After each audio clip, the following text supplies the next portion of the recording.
ព្រឹកមួយដ៏សានស្ងប់ស្ងាត់នៅក្នុងព្រៃស្រស់ស្អាតមានកូនទន្សាយតូចមួយដែលរស់នៅស្ងៀមស្ងាត់ជានិច្ចមិត្តភ័ក្តិទាំងអស់មានសម្លេងពីរោះខ្លាំងក្លានិងពោរពេញទៅដោយទំនុកចិត្តប៉ុន្តែកូនទន្សាយតូចបានត្រឹមតែស្ដាប់ប៉ុណ្ណោះកូនទន្សាយក៏ចង់មានសម្លេងដូចគេអញ្ចឹងដែរប៉ុន្តែកូនទន្សាយប្រឹងស្រែកនៅតែមិនឮសោះឡើយ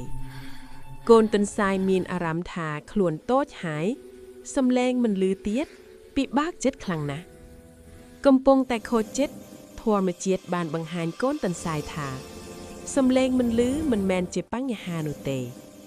កូនទន្សាយចាប់ផ្ដើមយល់ថាការបង្ហាញខ្លួនអាចធ្វើបានច្រើនវិធីដើម្បីឲ្យខ្លួនសប្បាយចិត្តកូនទន្សាយប្រើសកម្មភាពជាច្រើនដោយសេចក្តីស្រឡាញ់ដើម្បីបង្ហាញអារម្មណ៍របស់ខ្លួនដោយពេញចិត្តមិត្តភ័ក្តិទាំងអស់ចាប់ផ្ដើមសង្កេតឃើញសកម្មភាពដ៏ល្អរបស់កូនទន្សាយទោះបីសំឡេងមិនសូវឮតែបេះដូងយើងខ្លាំងពេលនោះញាក់នឹងស្គាល់ពីខ្លួនឯងហើយពិភពលោក